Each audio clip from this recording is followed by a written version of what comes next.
Hello, my name is Douglas Bloch. I'm an author and mental health educator. Welcome to your Depression Recovery channel, where each week we talk about practical tools and coping strategies for healing from depression and anxiety. The title of today's video is Beating the Holiday Blues, but before we do that, we have to tell our regular joke. You psychics out there will appreciate this. So why did the chicken go to the seance? To get to the other side. Well, you know, we're in the middle of the Christmas season, and normally you would think, and it's true, this is a time of good cheer and happiness and connections, but it's also a time of the year where rates of depression, anxiety, and stress go up. So much so that someone coined the name holiday depression. So why does holiday depression occur? Well, there are a number of reasons we'll talk about in just a minute. This is the darkest time of the year when, if you look at the animal kingdom, bears go into hibernation, everything slows down, rest. But here we are in the Christmas season, running around, shopping, trying to get gifts, figure out who's going to get what, and this can cause a lot of stress physically as well as financial and emotional. Then there's the fact that people spend time with their families, which of course is a good thing, but if your family has a history of dysfunction or neurosis, when you spend time with your relatives, this can all resurface and create problems. But there's one cause of holiday depression that is less talked about, and I want to talk about it because it really affects me personally as well as Joan, and that is the sense of isolation and loneliness that many people feel during this time. Although the Christmas holiday was originally, started to celebrate the life of Christ, it's become very much a family holiday. I mean, look around, people are spending time with their parents, their children, their grandchildren, their brother, their sister. Seems like everybody or many people have a place to go on Christmas. First, on Christmas Eve, they exchange gifts, and on Christmas Day, there's a big family dinner. Almost all my friends are doing this, but there are many people, like myself, who don't have family members around that they can visit, and even if they do have family members, they live out of town. For example, my only living relatives, my brother, his wife, and his nephew, I have a great relationship with.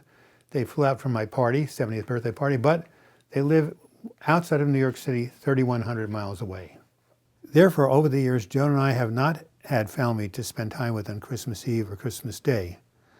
Well, there's a term that's been used to describe this phenomenon, and that's called being a Christmas orphan. And that's exactly how it feels. Now, can some of you relate to this at all in your own lives? When the expectation of the holiday is to feel joyful and happy, do you feel sad, lonely, depressed, and isolated? If so, you and I can use some of the same coping tools and strategies that we use in our depression recovery program to cope with the holiday blues. And here are some of them.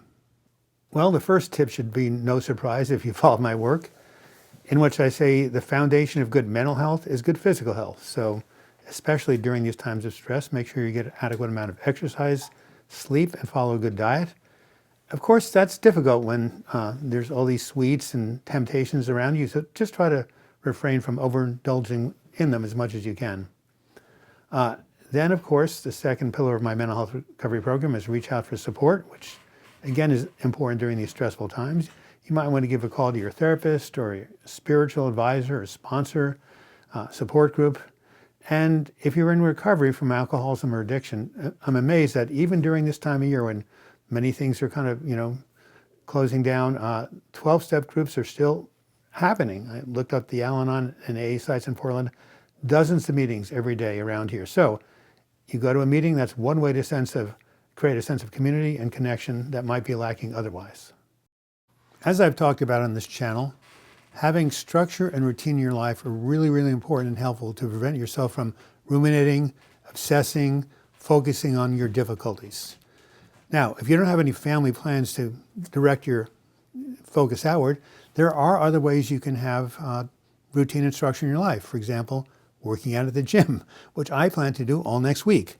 Then there is possibility of attending a museum exhibit. There's one here in Portland about Van Gogh. Or you basically could spend time in nature or even go to a Christmas service. So there are ways you can structure your days that you have something to do and are less likely to turn inward.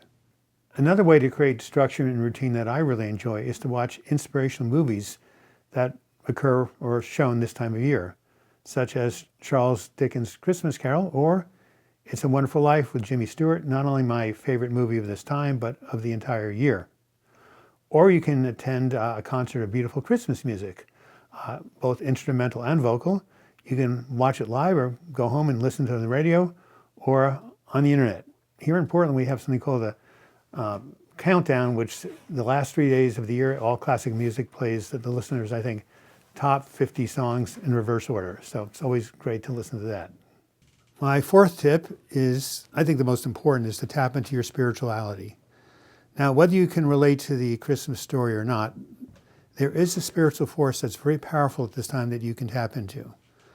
I remember a metaphysical teacher of mine many years ago explaining that although this is the darkest time of the year as we approach the first days of winter, there's a spiritual light that surrounds the earth that is actually the strongest at this time. And you can see this by the many ways that people reach out and help each other, and also the universal message of peace and goodwill for all humanity. So when I was growing up, the New York Herald Tribune used to have all these special charities you could give to at this time of year. We have the Willamette Week gift guide right here in Portland. You just have maybe 120 local charities that are all great, and they encourage you to give. So the spirit of giving, the spirit of serving is really high at this time, and that's what makes the spirituality so powerful. So no matter what your spiritual path is, if you take some time to go within, meditate, get in touch with that still small voice, this is a good time to have a spiritual encounter this time of year. And this is exactly what happened to me 44 years ago, Christmas Eve. I was at a candlelight service, I was in meditation, and out of nowhere, I got this strong impulse to return to writing a book that I'd given up on 5 years ago during a really bad depressive episode. The book is called Words That Heal, Affirmations and Meditations for Daily Living. I thought it was dead in the water, but the strong urge said, no, your inspiration is back. You can do this. I followed my guidance. And within 90 days, the book wrote itself and has gone on to help many people. Finally, to break out of isolation, you can volunteer to help others, like working in a soup kitchen or organizing a gift drive. And if the people you're helping are less fortunate than you, you can take this time to feel gratitude for all that you do have, as opposed to focusing on what's missing. And with exactly 2 weeks left into the new year, I plan on using these coping tools to help me survive holiday depression. And when January 1st finally arrives, I will breathe a sigh of relief and welcome in the new year. This has been Douglas Bloch. Thank you for watching this video. I hope you enjoyed it. Thank you for tuning into this channel. We have about 82,800 subscribers. Let's make it 100,000 one of these lifetimes. At any rate, if you like the video, please give it a like, or you can leave your comment in the comments section. If you want to write me directly, you can do so at douglasblog@gmail.com. If you want to subscribe to the channel, just push the button or click on my photo in the closing credits. You'll be taken to a screen. If you click on the notification button to the right, you'll be notified every time I do a new video or a new live chat. And if you want to support this channel financially, just go to my crowdfunding page called Patreon, and you can become a sustaining member. And until we meet again, I wish you the best in your mental health recovery, and happy holidays.